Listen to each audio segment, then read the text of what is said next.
Capítulo 9. César, de 100 até 44 a.C. 2. O cônsul. César começou como aliado secreto de Catilina e acabou como remodelador de Roma. Um ano apenas depois da morte de Sila já perseguia Cneudolabela, um instrumento da reação aristocrática. O júri votou contra César, mas o povo aplaudiu sua ofensiva democrática e seu brilhante discurso. Não podia rivalizar com a verve e a agudeza de Cícero. Na verdade, César desprezava o estilo asiático e procurava dar ao seu a severa simplicidade e a máscula concisão que iriam distingui-lo nos comentários sobre as guerras na Gália e Civil. Apesar disso, classificaram-no em eloquência como logo depois de Cícero. Em 68 foi escolhido como questor na Espanha. Lá conduziu expedições militares contra as tribos rebeldes, saqueou cidades e juntou o dinheiro necessário para o pagamento de todas as suas dívidas. Mas ao mesmo tempo conquistou a gratidão das cidades espanholas com a redução dos juros sobre as somas por elas levantadas entre os banqueiros de Roma. Em Gades, diante da estátua de Alexandre, lamentou-se de haver feito tão pouco em uma idade em que o macedônio já havia conquistado metade do mundo mediterrâneo. De volta a Roma, entregou-se de novo à caça do poder. Em 65 foi eleito edil, ou comissário de obras públicas, e gastou seu dinheiro, isto é, o de Crasso, em adornar o fórum de novas construções e colunadas, e em cortejar a populaça com grandes jogos. Sila havia removido do Capitólio os troféus de Mário, bandeiras, retratos, despojos das vitórias do velho radical.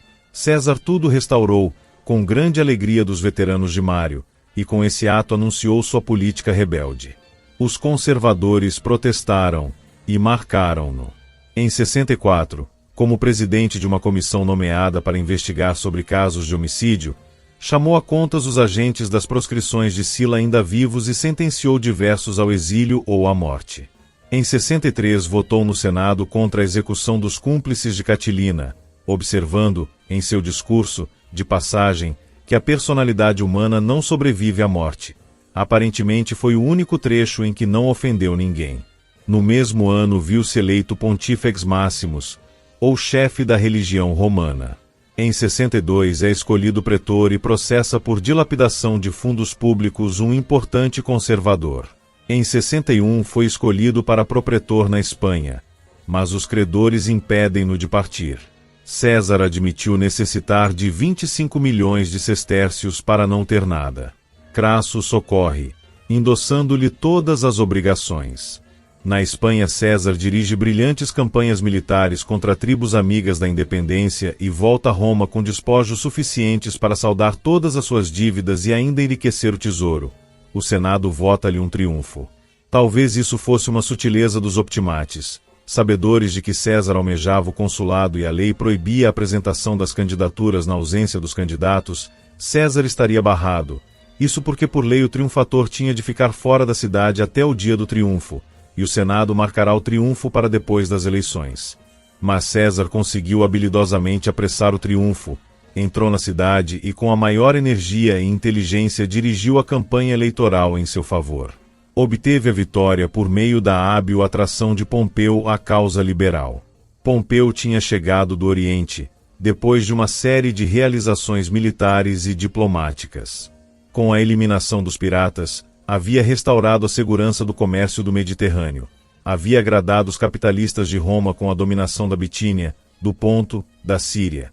Tinha deposto e elevado reis aos quais fizera bem remunerados empréstimos com o dinheiro dos despojos, a excelentes juros. Aceitara a forte peita do rei do Egito para ir lá suprimir uma revolta, mas guardou o dinheiro e não foi, sob pretexto de que seria ilegal.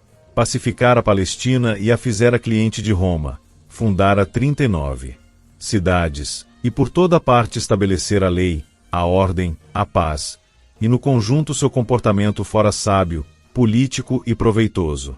E agora surgia em Roma com tais riquezas em taxas e tributos, em despojos e escravos vendidos ou resgatados, que pôde entrar com 200 milhões de sestércios para o tesouro, acrescentar outros 350 milhões às rendas anuais, distribuir 384 milhões entre seus soldados, e ainda reter para si o suficiente para rivalizar com Crasso em riqueza, tornando-se assim os dois os homens mais ricos de Roma. Ao Senado tudo isso causou mais medo que prazer, e os senadores tremeram a notícia do desembarque de Pompeu em Brundísio, 62, à frente de um exército que o amava e a um gesto seu faria ditador. Magnanimamente o sossegou Pompeu com a desmobilização das tropas e a entrada em Roma com seu Estado-Maior apenas. Seu triunfo durou 2 dias, e o tempo não chegou para o desfile completo de todos os carros alegóricos e despojos. Mas o ingrato Senado rejeitou seu pedido de doação de terras públicas aos soldados, recusou-se a ratificar seus acordos com os reis conquistados e restaurou os arranjos que Lúculo havia feito e Pompeu ignorava. A consequência foi a ruptura da Concordia Ordinum de Cícero, ou Aliança das Altas Classes, e lá foram Pompeu e os capitalistas para os braços dos populares.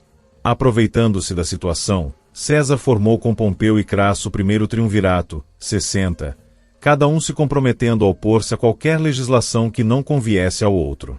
Pompeu concordou em sustentar a candidatura de César para cônsul e César prometeu, se eleito, realizar o que Pompeu pedira e o Senado negara.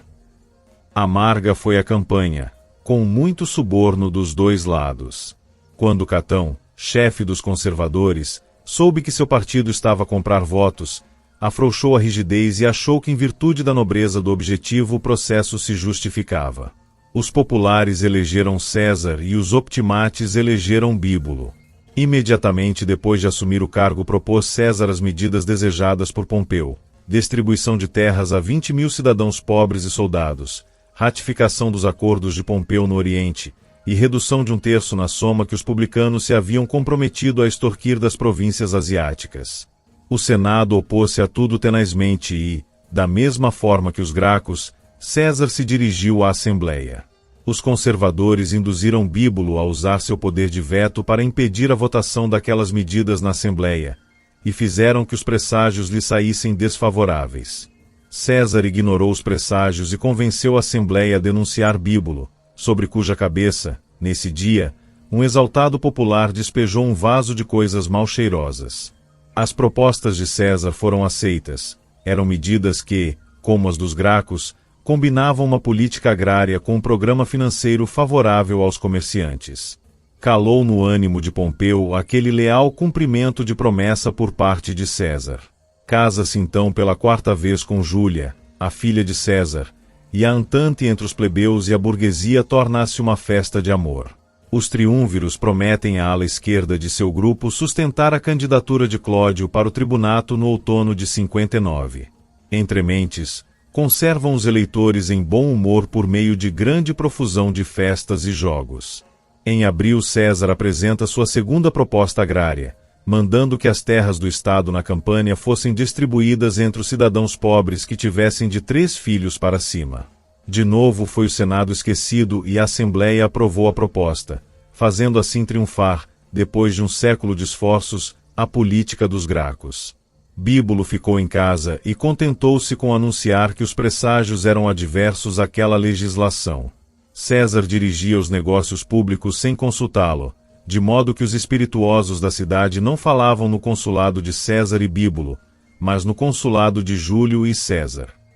Para manter o Senado às claras, César estabeleceu o primeiro jornal, fazendo que funcionários registrassem tudo e afixassem uma acta diurna, atos do dia, nas paredes do fórum. Dali eram tiradas cópias e mandadas por mensageiros a todas as partes do império. Lá pelo fim deste consulado histórico, César fez-se nomear por 5 anos governador das Gálias Cisalpina e Narbonense. Como legalmente nenhuma tropa pudesse estacionar na Itália, o comandante das legiões acampadas no norte dominava toda a península. Para assegurar a permanência de sua legislação, César conseguiu eleger cônsules para 58 seus amigos Gabínio e Pisão, dando a este como esposa sua filha Calpurnia. E para assegurar os plebeus, trabalhou pela eleição de Clódio ao tribunato. Não se deixou influenciar pela circunstância de ter se recentemente divorciado de sua terceira mulher, Pompeia, por suspeita de adultério com Clódio.